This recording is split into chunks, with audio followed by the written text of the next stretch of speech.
नमस्कार। आज के इस विश्लेषण में हम एक बहुत ही खास और पुरानी यादों में ले जाने वाली दुनिया में कदम रखने वाले हैं। ये दुनिया है शिव पूजन सहाय की मशहूर रचना माता का आंचल की। अब आप सोच रहे होंगे कि इसमें ऐसा क्या खास है। तो बात यह है कि ये पूरी कहानी एक छोटे से बच्चे भोलानाथ की नज़रों से दिखाई गई है। एक ऐसी मासूम दुनिया जहां हर चीज एक खेल है, जहां मिट्टी के छोटे छोटे खिलौने भी सोने चांदी से बढ़कर हुआ करते थे। चलिए भोलानाथ की इस दिलचस्प दुनिया को उसी की आंखों से देखते हैं और समझते हैं। तो चलिए सीधे कहानी में गोता लगाते हैं। हमारे इस नन्हे नायक का असली नाम था तारकेश्वर नाथ। लेकिन जरा रुकिए, ये भारी भरकम नाम भोलानाथ कैसे बन गया? ये किस्सा बड़ा ही मजेदार है। दरअसल सुबह सुबह जब उनके पिताजी नहा धोकर पूजा करने बैठते ना, तो ये नन्हा तारकेश्वर नाथ भी वहीं उनके पास जम जाता था। और पिताजी क्या करते? वो बड़े ही प्यार से बच्चे के चौड़े माथे पर भभूत यानी राख का त्रिपुंड लगा देते थे। अब सोचिए, सिर पर लंबी लंबी जटाएं और माथे पर भभूत, बिल्कुल शिवजी वाला रूप। बस इसी रूप को देखकर पिताजी उन्हें प्यार से बम भोला कहने लगे और वहीं से यह नाम पड़ गया भोलानाथ। यह सिर्फ एक नाम नहीं था, बल्कि पिता और पुत्र के बीच के उस गहरे अटूट प्यार का सबूत था। अब देखिए, पिता और पुत्र के बीच का ये जो प्यार भरा रिश्ता था ना, ये वाकई दिल को छू लेने वाला था। पूजा पाठ खत्म हुई नहीं कि पिताजी राम नाम लिखी पर्चियों को आटे की गोलियों में लपेटते और भोलानाथ को सीधे अपने कंधे पर बिठाकर चल पड़ते गंगा नदी की तरफ। वहां मछलियों को वो आटे की गोलियां खिलाई जाती और भोलानाथ कंधे पर बैठे बैठे बस खुशी से खिलखिलाते रहते। लौटते वक्त कभी पेड़ की डालियों पर झूला झूलना, तो कभी घर आकर पिताजी के साथ कुश्ती लड़ना। और मजे की बात तो यह है कि पिताजी जानबूझकर कुश्ती में हार जाते थे ताकि नन्हा भोलानाथ उनकी छाती पर चढ़कर उनकी मूछें उखाड़ सके। बदले में पिताजी हंसते हुए खट्टे मीठे चुम्मे मांगते। मतलब एकदम सुरक्षित और बेफिक्र दुनिया, जहां कोई सख्ती नहीं, बस प्यार ही प्यार था। भाग 1, माँ का असीम प्रेम। चलिए अब पिता के इस लाड़ प्यार से आगे बढ़कर माँ के उस दुलार को देखते हैं जिसमें थोड़ी सी सख्ती भी छुपी है। अब यहाँ जो दिलचस्प बात है वो ये कि माता और पिता के प्यार जताने के तरीके में कितना बड़ा अंतर होता है। पिता जहाँ बच्चे को आज़ादी और मस्ती देते हैं, वहीं माँ की देखभाल में एक अलग ही लेवल की फिक्र होती है।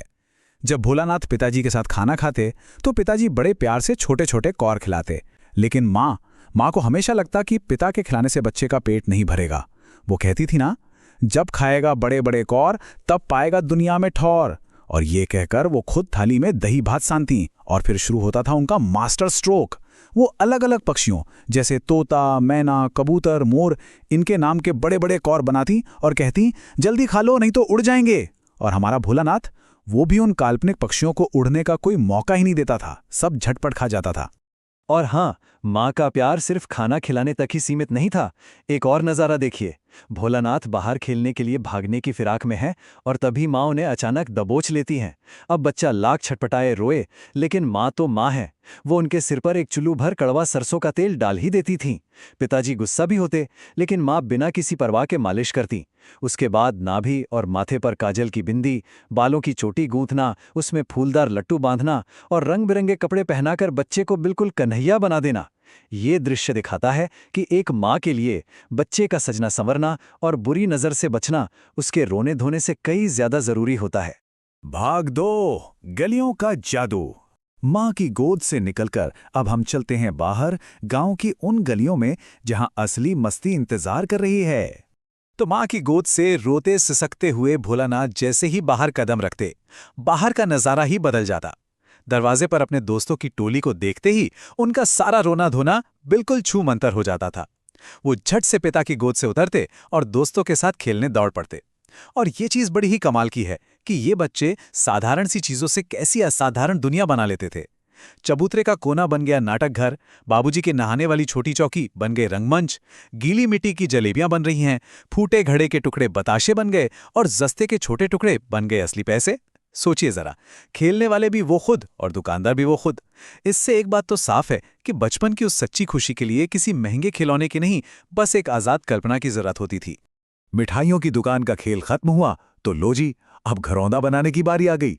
धूल की मेड़ दीवार बन जाती, तिनकों का छप्पर डल जाता, दातून के खंभे और माचिस की डिब्बियों के दरवाजे, और फिर सजती थी एक शानदार दावत यानी ज्योनार।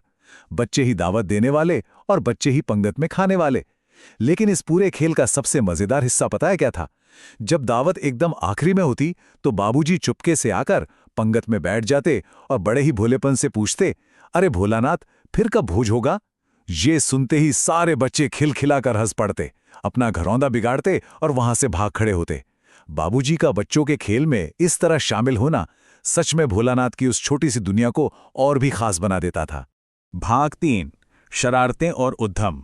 अब जरा तैयार हो जाइए, क्योंकि घर आंगन के शांत खेलों से निकलकर बच्चे अब गांव की सड़कों पर तूफान मचाने वाले हैं। घर के बाहर निकलते ही इन बच्चों की एनर्जी का लेवल बिल्कुल अलग ही आसमान छूने लगता था। पूरी टोली गांव भर में घूम घूम कर शरारतें करती। एक बड़ा ही मजेदार और थोड़ा हंसाने वाला किस्सा है। एक बार इन बच्चों ने एक बूढ़े दूल्हे की बारात जाते देखी। बस फिर क्या था, बच्चों ने उन्हें चिढ़ाना शुरू कर दिया। वो जोर जोर से गाते, रहरी में रहरी पुरान रहरी, डोला के कन्या हमारे मेहरी। मतलब अरहर के खेत में पुरानी अरहर और डोली में बैठी दुल्हन हमारी पत्नी। बाप रे! ये सुनते ही वो बूढ़ा दूल्हा इतना आग बबूला हुआ कि उसने इन बच्चों को ढेलों और पत्थरों से बहुत दूर तक खदेड़ा। भोलानाथ बताते हैं कि उस आदमी की शक्ल उन्हें आज तक याद है। ये किस्सा सच में उस बेखौफ और बिंदास बचपन की याद दिलाता है, जहां बच्चे किसी से नहीं डरते थे। अब भाई, शरारतों के साथ साथ मौसम भी तो इन बच्चों के खेल का एक बड़ा हिस्सा था। एक बार आम का मौसम था और अचानक से जोरदार आंधी तूफान आ गया।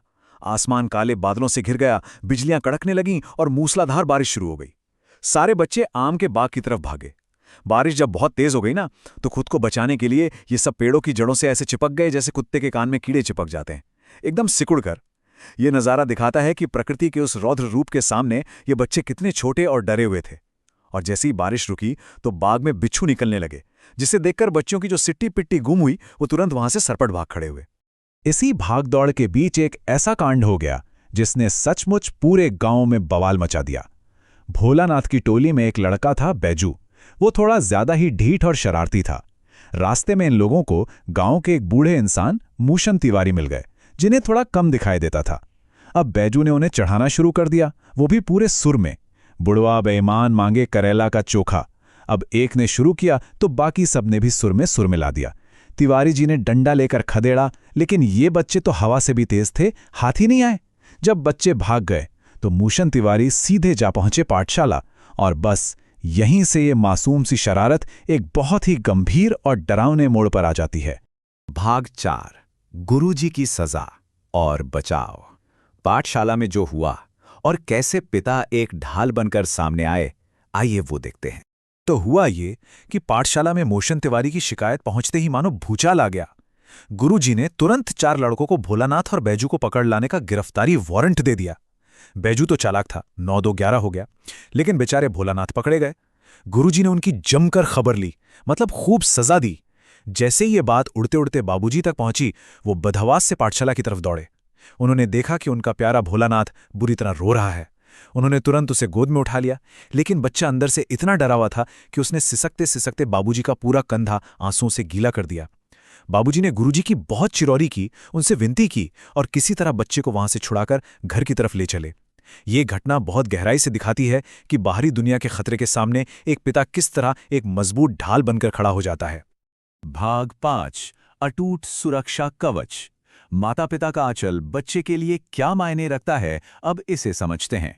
आप देखिए, बचपन चाहे कितना भी बिंदास और निडर क्यों न लगे, उसे हमेशा माता पिता के उस अटूट सुरक्षा कवच की जरूरत पड़ती ही है।